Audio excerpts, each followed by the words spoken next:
LPG cylinder বিক্রি বন্ধের ঘোষণা থেকে সরে এসেছে ব্যবসায়ী সমিতি। কমিশন বাড়ানো ও মোবাইল কোর্টের অভিযান না চালানোর আশ্বাসে আন্দোলন প্রত্যাহার করে তারা। বিকেলে বিইআরসির সঙ্গে বৈঠক শেষে এ তথ্য জানান এলপিজি ব্যবসায়ী সমিতির সভাপতি। এদিকে দিনব্যাপী এলপিজি বিক্রি বন্ধ থাকায় ভোগান্তিতে পড়েন গ্রাহকরা। বুধবার সংবাদ সম্মেলনে নিজেদের দাবি তুলে ধরে এলপিজি ব্যবসায়ী সমিতি। ২৪ ঘন্টার মধ্যে দাবি মানা না হলে এলপিজি সিলিন্ডার বিক্রি বন্ধের ঘোষণা দেয় তারা। এরপর সন্ধ্যায় বন্ধ হয়ে যায় এলপিজি সিলিন্ডার বিক্রি। বৃহস্পতিবার সকাল থেকে ভোক্তারা সিলিন্ডার কিনতে ভিড় করলেও দোকান বন্ধ থাকে। ফলে সিলিন্ডার না পেয়ে হতাশ হয়ে ফিরে যান ক্রেতারা। যদিও খুচরা বিক্রেতাদের দাবি ডিলার থেকে পাওয়া যাচ্ছে না সিলিন্ডার। ডিলারের কাছে ফোন দিলে গ্যাস নাই, আবার কেউ আছে গ্যাস ফোন দিলে বলে যে রেট বেশি। এই তো রেট বেশি দিয়ে তো গ্যাস আনা যাবে না, মাল নিয়ে যাইতে পারতাছি না, এজন্য এখানে দাঁড়াই রয়েছি। দোকান খুলবে পরে মাল নিয়ে যাবো, কাস্টমারও তো খালি ফোন দিতেই আছে। এমন পরিস্থিতিতে ব্যবসায়ীদের সঙ্গে বৈঠকে বসে নিয়ন্ত্রক সংস্থা energy regulatory commission BERC chairman থেকে সমস্যা সমাধানের আশ্বাস পেয়ে ধর্মঘট তুলে নেন ব্যবসায়ীরা। জানান সরকার নির্ধারিত মূল্যে বিক্রি সম্ভব নয়। ভোক্তার মামলা প্রত্যাহার করবেন, আমাদের যে কমিশন ডিক্লেয়ার করছে 100% কমিশন দিতে হবে এবং নির্বিচ্ছিন্ন গ্যাস দিতে হবে। তিনটা পয়েন্ট ক্লিয়ার করবেন, এলপিজি তে কোনো দামে কর্মসূচিটা ছিল আমাদের অনির্দিষ্টকালের জন্য। আমরা আগামীকাল থেকে ইনশাল্লাহ এই কর্মসূচি স্থগিত, এখন থেকে আমরা এই কর্মসূচি স্থগিত করব। বিইআরসি চেয়ারম্যান বলেন, ব্যবসায়ীদের সমস্যা নিয়ে সংশ্লিষ্টদের সঙ্গে আলোচনা করা হবে। জাহাজের ঘাটতির জন্য যদি সরবরাহ লাইনে কোনো সমস্যা থাকে, আমরা এ বিষয়ে লোয়াবের সঙ্গে কথা বলেছি এবং লোয়াবকে অনুরোধ করেছি দ্রুত জানুয়ারি মাসে আমদানি বাড়ানোর জন্য।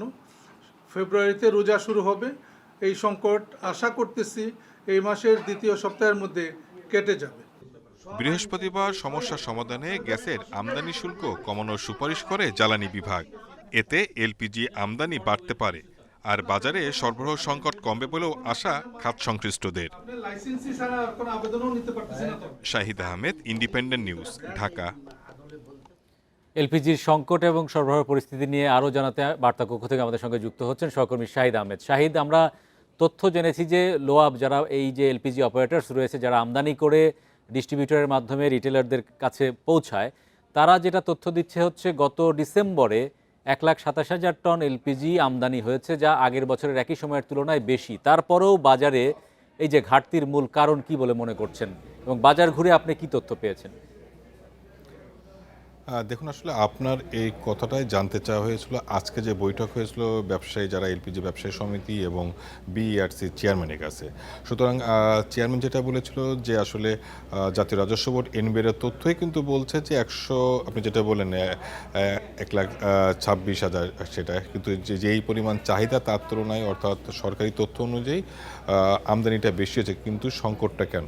এই বিষয়ে পরস্পরকে দোষারোপ করছে যারা হচ্ছে ব্যবসায়ী, অর্থাৎ ডিলার, পরিবেশক। তারা যেটা বলছে যে যারা বোতলজাত করে বাজারে বিক্রি করে তাদের কাছ থেকে তারা চাহিদা অনুযায়ী পাচ্ছে না, এবং তারা যেটা বলছে অনেকগুলো এবং কয়েকটি বড় বড় কোম্পানির নামও বলেছে যে এইসব প্রতিষ্ঠানগুলো আসলে বন্ধ রয়েছে এবং তারা বারবার তাদের কাছে ওয়ার্ক অর্ডার দেওয়ার পরেও তারা কিন্তু চাহিদা মাফিক তাদের যে সিলিন্ডার সরবরাহ করছে না। আর বিআরসি চেয়ারম্যান বলছে যে এর আগেও বলেছিল, আজকেও বলেছিল যে আসলে বাজারে যে সংকটটা, এটার জন্য দায়ী হচ্ছে খুচরা ব্যবসায়ীরা। তারা অতি মুনাফার জন্য তারা সংকট করে রাখছে, মজুত করে রাখছে এবং কৃত্রিম সংকট তৈরি করে দামটা আসলে বৃদ্ধি করছে। আসলে মূল যে সমস্যাটা সেটা কিন্তু এক পক্ষ আরেক পক্ষকে দোষারোপ করছে, এবং বিআরসির চেয়ারম্যান কিন্তু আসলে যারা আমদানিকারক, যারা পরিবেশক, তাদেরকে না বলে তারা বলছে যে খুচরা ব্যবসায়ীরা এটা সংকট ক্রিয়েট করছে কৃত্রিমভাবে এবং এটার জন্য দামটা বৃদ্ধি পাচ্ছে। এর থেকে উত্তরণ আসলে উপায়টা কি সেই বিষয়ে জানতে চাওয়া হয়েছিল। সেক্ষেত্রে যারা পরিবেশক, তারা বলছে তাদের 3টি দাবি তারা উত্থাপন করেছিল আজকে বৈঠকে। তারা যেটা বলছে যে নিরবিচ্ছিন্নভাবে তাদের এই সিলিন্ডার সরবরাহ দিতে হবে যারা উৎপাদক প্রতিষ্ঠান, বোতলজাত প্রতিষ্ঠান, তাদের কাছ থেকে, এবং ভোক্তা অধিকারের যে অভিযান, তারা সেটা বলছে যে অভিযানটা তাদেরকে বন্ধ করতে হবে এবং তাদের যে কমিশন, সেই কমিশন শতভাগ দিতে হবে। আজকে বৈঠকে কিন্তু জানতে চাওয়া হয়েছিল পরিবেশক সমিতি, যারা ব্যবসায়ী সমিতি, তাদের কাছে যে আসলে তারা যে সরকার যে মূল্য 1306 টাকা, এই মূল্যে বিক্রি করবে কিনা। তারা যেটা বলছে যে 1306 টাকা তারা যে কোম্পানি থেকে কিনে, তাদের এছাড়া আরও অন্যান্য খরচ রয়েছে 1306 টাকা তা বিআরসি চেয়ারম্যানের সামনে বলেছে তাদের পক্ষে বিক্রি করা সম্ভব না। তারা বলেছে ন্যূনতম 1500 টাকা যেন সরকার দাম নির্ধারণ করে দেয়, এর ভিতরে তাদের অন্যান্য খরচ মিলিয়ে তারা বলছে 1500 টাকা নিচে তাদের পক্ষে বিক্রি করা সম্ভব হবে না। কিন্তু 1306 টাকা সরকারি মূল্য, এই মূল্যে বিক্রি না করলে কিন্তু জাতীয় ভোক্তা অধিকারের যে কর্মকর্তা রয়েছে অভিযান পরিচালনা করবে, তাদেরকে জরিমানা করা হচ্ছে। সেই অভিযান যাতে চালানো না হয় যৌক্তিক কারণে সেই অনুরোধ তারা করেছিল। তবে বিআরসি চেয়ারম্যান বলছে যে আসলে বিষয়টা নিয়ে ভোক্তা অধিকারের সাথে তারা কথা বলবে, পাশাপাশি সামনে যেহেতু রমজান সেক্ষেত্রে আমদানিটা আমি একটু জানতে চাই, সেটা হচ্ছে যে আমরা আগে থেকেই কিন্তু দেখেছি সরকার নির্ধারিত দামে এলপিজি সারা বাংলাদেশেই কোথাও বিক্রি হয় না, এবং সরকার যেটা বিআরসি যেটা নির্ধারণ করে তার চেয়ে কমপক্ষে 100 টাকা বেশি দরে কিন্তু খুচরা পর্যায়ে আমরা বিক্রি হতে দেখেছি। কোনো কোনো জায়গায় 200-300 টাকা পর্যন্ত বেশি দাম নেওয়া হতো, কিন্তু গত এক সপ্তাহে সেই দাম বেশি নেওয়ার পরিমাণটা 700-800 টাকা প্রতি সিলিন্ডারে আমরা দেখেছি। তো ব্যবসায়ীরা যে বাড়তি কমিশন দাবি করছে, বাড়তি কমিশন যদি বিআরসি অনুমোদনও করে, তাহলে কি নির্ধারিত দামে বাজারে ভোক্তারা এলপিজি কিনতে পারবে? তেমন কোনো প্রতিশ্রুতি আজকে সভায় দিয়েছে কিনা?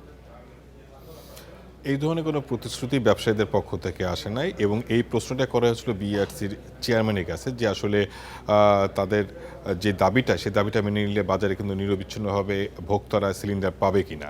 তবে বিআরসির চেয়ারম্যান কিন্তু এই বিষয়ে কোনো আশ্বাস দেন না। তিনি যেটা বলছেন যে আমদানি বাড়ানো হচ্ছে, আগামী 2 সপ্তাহ পরে অর্থাৎ এই মাসের শেষের দিকে সরবরাহটা স্বাভাবিক হবে যেহেতু আমদানি বাড়বে। আর এই নির্ধারিত দামটা আসলে কতটুকু করা হবে সেই বিষয়গুলো সব পক্ষের সহযোগিতা চেয়েছে সরকারিভাবে। তবে যারা পরিবেশক সমিতি ব্যবসায়ী তারা যেটা বলছে যে মূল দায়িত্বটা পালন করতে হবে যারা আমদানিকারক তাদের কাছ থেকে, এবং সরকার থেকে বিআরসি যে গণশুনানির মাধ্যমে যে দামটা নির্ধারণ করে সেই গণশুনানিতে সিলিন্ডার ব্যবসায়ী সমিতি যারা, তাদের কোনো প্রতিনিধি থাকে না। তো তারা যেটা বলছে যে সরকার থেকে তাদের সাথে আলোচনা না করে যে দামটা বেঁধে দেয় এবং সেই দামটা রাখতে বাধ্য করে, এবং এটাতে তাদের অনেক বেশি লোকসানের সম্মুখীন হতে হয়, কারণ এই দাম দিয়ে তারা উৎপাদক প্রতিষ্ঠান থেকে কিনতে পারে না, সেজন্য তারা বাড়তি দামে 1 থেকে 150 টাকা বাড়তি দামে তারা বিক্রি করতে বাধ্য হয়। এই বিষয়টা দেখভালের দায়িত্ব আসলে বিইআরসি। যদিও বিইআরসির চেয়ারম্যান এই বিষয়ে কোনো আশ্বাসও দেন না। উনি যেটা বলছেন যে আসলে আগামী 2 সপ্তাহ পরে আমদানিটা বৃদ্ধি পাবে রমজান উপলক্ষে, সেক্ষেত্রে কিছুটা হলেও আমাদের সঙ্গে সংকটটা যুক্ত সমাধান হওয়ার হবে। জন্য